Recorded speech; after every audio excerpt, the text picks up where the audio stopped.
Early last April, I set off from Loveland Pass on a little mission to walk the very ridge line of the Continental Divide, all the way to the next paved road at Hoosier Pass. The route is 43 miles, with 20,000 feet of elevation gain and loss. Thought it'd be a nice winter rust buster. The first day's itinerary was pretty stacked. From Loveland Pass, it's about 4.5 miles to the first 14er on the route, Torrey's Peak.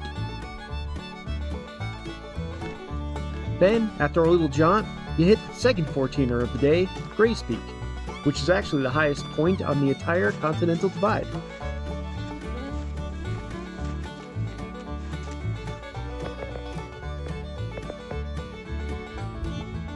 After that is the technical crux of the whole route, getting to the Centennial Mount Edwards.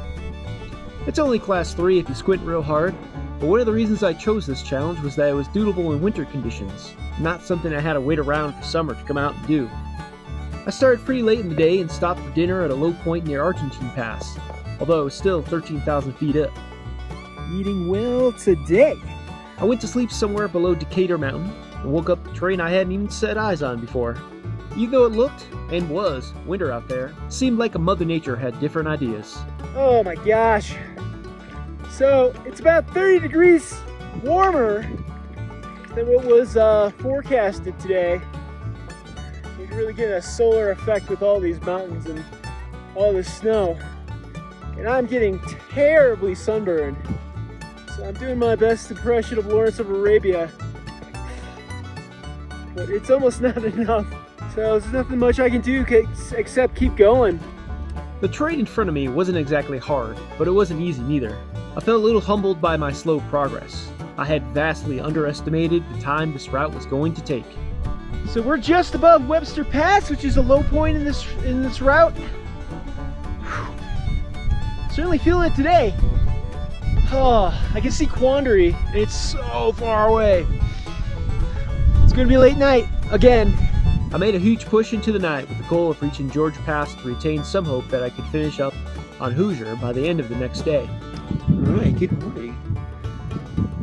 Today's objective. Mount Goyet loomed large in the distance, but I was very unsure of the snowpack after the sweltering day previous. The avalanche forecast looked pretty dire.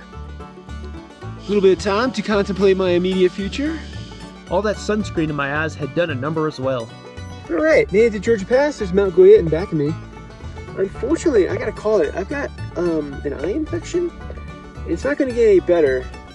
It's a pretty shit place to be with an eye infection. It's bad. Woke up pretty crusty. So, I gotta get home. I'm gonna try to take the Colorado Trail or something back. It's still an adventure getting out of here though. So, wish me luck.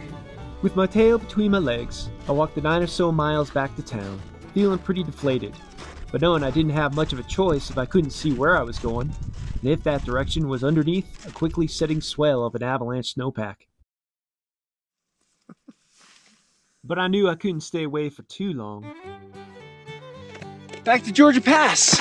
Took a couple weeks, took almost a month, more than a month, but I hiked up the road from Georgia Pass. Good 12-hour warm-up last night. And camped right on the top right here. That was kind of fun. Gonna get back on my line that I bailed on the last time I saw you. And Mount Goyet looks fantastic. It's much more friendlier today. I don't think I'm gonna die of an avalanche just getting to the start of the ridge.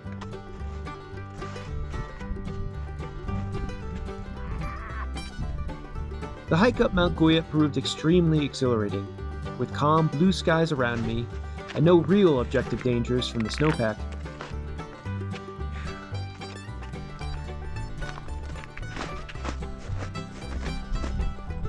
I could only hope the rest of the route would yield similar conditions. Alright, Mount Goyet. Oh, what a beautiful view! Snow's holding firm, but I want to kind of keep going. I'm gonna get some food and water in me and sunscreen and boogie. I had some anxiety on the route down Goyet's south ridge towards French Pass. Looked to me a little cliffy. I hadn't uncovered any reports of people doing it before. But once down a single steep section where I had to actually pull out my axe for, the rest of the way looked fairly straightforward. I could make out that French Pass was windblown and bare, giving me easy access to both Bald Mountain and Boreas Mountain, the two other peaks on my route before I was to hit Hoosier Pass. It's a little off the route, the Continental Divide, but I decided to take the extra half mile, get the view, and there's a storm, so I'm gonna get rained on or snowed on pretty soon.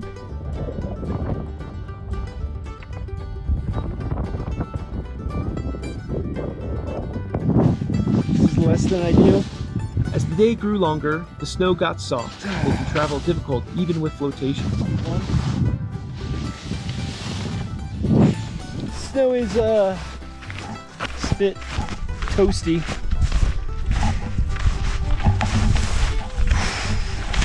I'm looking at my I'm looking at my next slope and I'm not sure what I'm gonna do. Like this.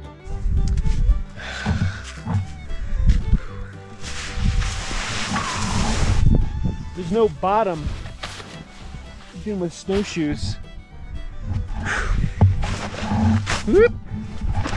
Especially through the trees.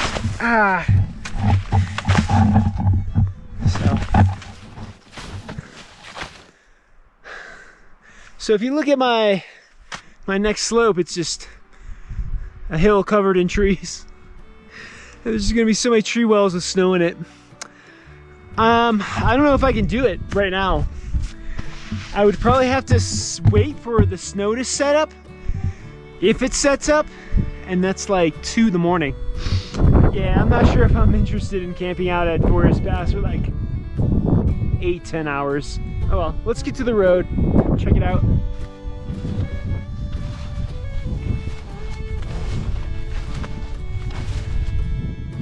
All right, Hoosier Pass. I have been here in over 10 years. The last time I was here was for the Tour Divide, where I raced on a single speed, so it's a nice nostalgic feeling. I'll have to take a picture of like the sign with me or something soon. I have like a ski hut, but it's closed. I'm really tired.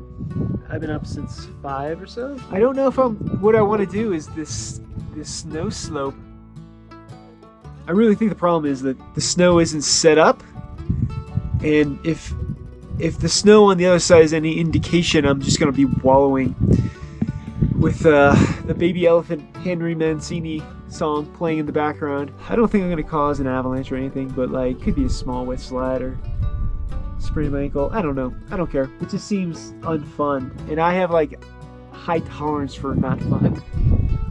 So what I might do is take a 20-minute nap, brew some coffee, and then just take Hoosier Pass Road back to Breck. The reality of having to bail from the line yet again wasn't a proud feeling, but on big projects like this one, you're more likely to fail than succeed. Lots more fishing than catching. Traversing from Georgia to Boreas is actually a pretty rad trip in of itself, as was going from Hoosier to Georgia. Finishing the line would have to wait, as a summer filled with other trip itineraries was starting. But afterwards, well, it's about 9 in the morning. We're at Hoosier Pass, and I found myself once again on this line. I don't know, when's the last time I was here? May? I only have 9 miles left. Currently going up the ridge of my first little peak, following this little road. Cold today. Woke up to 20 degrees. So winter has arrived.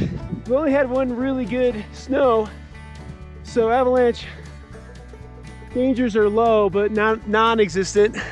Finish this up today, hopefully. Camp, get to Breckenridge tomorrow. Grab my bus. Whew. This is Bald Mountain. That was a good time. Boreas Peak. The wind was fierce, and even though the terrain wasn't all that difficult, the minstrels made it extremely challenging to even hike up straight sometimes. My style deteriorated into crawling on all fours. Pardon me, if you will, for not capturing such degradations on the camera.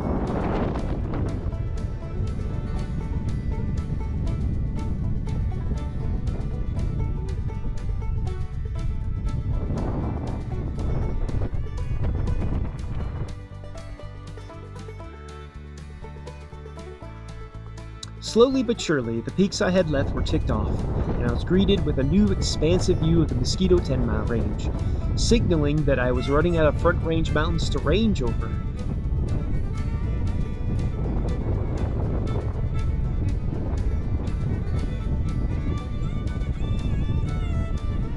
Hiking down below treeline, I was now protected from the banshee howl of the wind. The rumble of cars could be heard in the distance as the ridge subsided into a descending, welcoming trail. Without much fanfare or ticker tape, I crossed the road that was the demarcation of the front of Mosquito 10-mile ranges. Alright, here we are. Hoosier Pass. Finally finishing up this idea after starting out more than 7 months before. Try not to get hit by a car.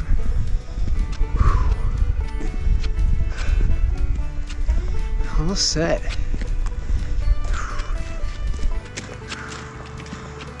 People. Here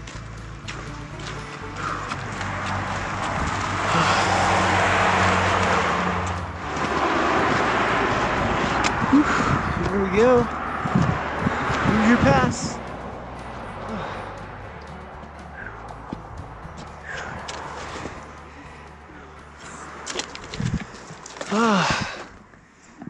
Now to get the brick. I hiked the highway down into camp. Only thought one bear was gonna eat me last night. It's good.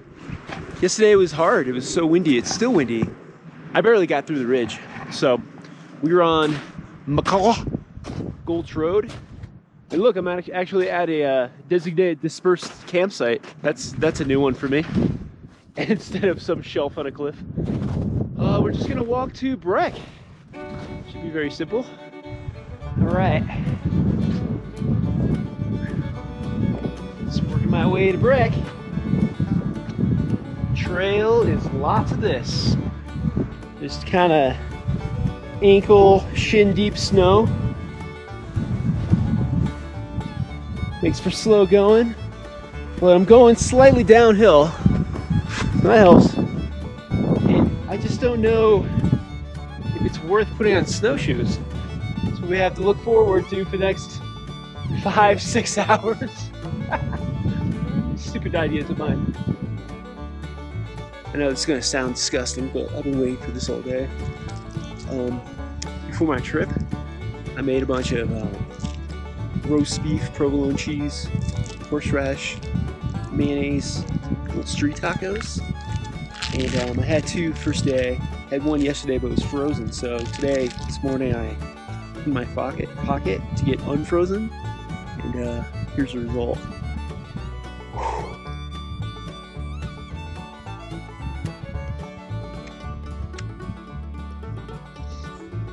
Well worth the wait.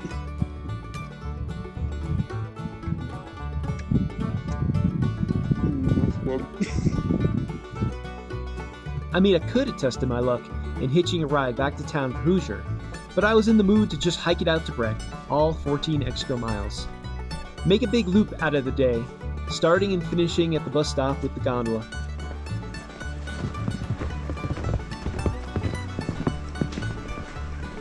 Re-entry into town can sometimes be abrupt. One can be surrounded by pine trees and catch a glimpse of a moose or a mule deer. Then you turn a corner and you're in the middle of a ski resort with vacationing tourists.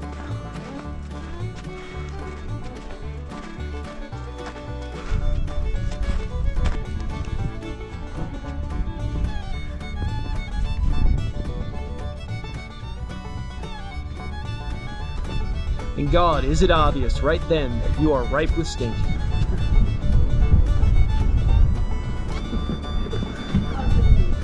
Pool's open. All right, that's it. This is Breck, made Breck. Gonna catch my bus to Frisco.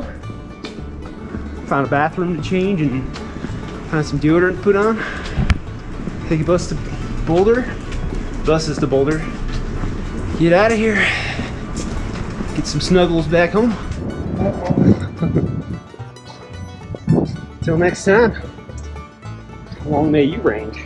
Will I come back to try the line from Loveland to Hoosier all in one go in the future? Most likely. Do I think you should give it a go yourself? Most definitely. Of all the ridge walks I've done, it's one of the most gentlest, and in early summer conditions could be downright pleasant. Keep your wits about you and you'll get over the humps without a problem. I'll wish you luck.